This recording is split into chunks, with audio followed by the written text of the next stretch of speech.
Hello everyone, welcome to Neon News. अब तक आप सभी ने पढ़ लिया होगा कि बांग्लादेश की पर कैपिटा इनकम वित्तीय वर्ष 2020-2021 में भारत से आगे हो गई है। जहां भारत की पर कैपिटा इनकम $1,947 रही, वहीं बांग्लादेश की पर कैपिटा इनकम $2,227 रही।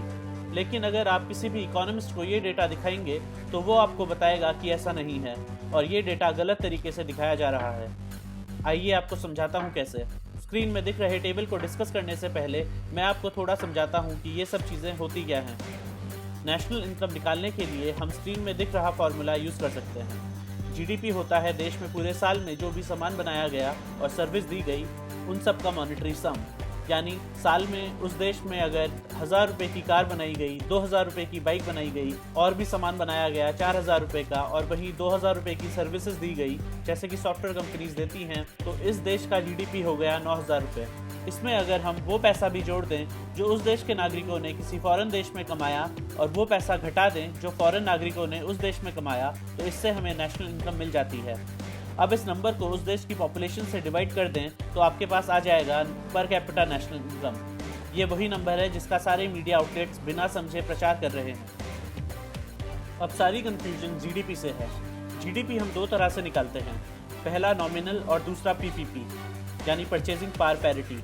नॉमिनल और पीपीपी में क्या फ़र्क होता है वो मैं आपको किसी दूसरी वीडियो में बताऊंगा, लेकिन अभी के लिए आपको बस ये जानना है कि जब भी हम दो देशों को कंपेयर करते हैं तो GDP in terms of PPP use किया जाता है, ना कि नॉमिनल। तो जो नंबर सारे मीडिया हाउसेस दिखा रहे हैं उनमें नॉमिनल जीडीपी का प्रयोग किया गया है। अगर हम जीडीपी पीपीपी यूज़ करेंगे तो आप देख सकते हैं कि इंडिया अभी भी बांग्लादेश से काफ़ी आगे है। अब आप ये टेबल देखिए, जीडीपी नॉमिनल और जीडीपी पीपीपी दोनों ही 2021 के दिए गए हैं बिलियन डॉलर्स में। दोनों देशों की पॉपुलेशन भी बिलियंस में दी गई है। बांग्लादेश की 0.16 बिलियन या 16 करोड़ और भारत की 1.39 बिलियन यानी 139 करोड़। फिर लाल रंग से दिखाया गया है पर कैपिटा इनकम, जो कि न्यूज़ में आजकल है। अब हमने निकाला नॉमिनल जीडीपी पर कैपिटा। आप देख सकते हैं कि हमारा नॉमिनल जीडीपी पर कैपिटा आया $2238 और जो न्यूज़ में बांग्लादेश की पर कैपिटा इनकम दिखाई जा रही है वो है 2227, यानी $11 का जो फ़र्क है वो इससे आया।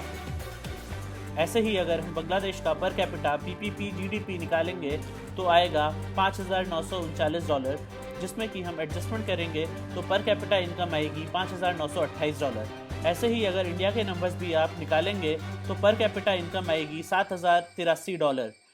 तो आप समझ गए होंगे कि इंडिया की पर कैपिटा इनकम अभी भी बांग्लादेश से ज़्यादा है पीपीपी टर्म्स में, जो कि एक बेटर इंडिकेटर होता है दो देशों को कंपेयर करने के लिए।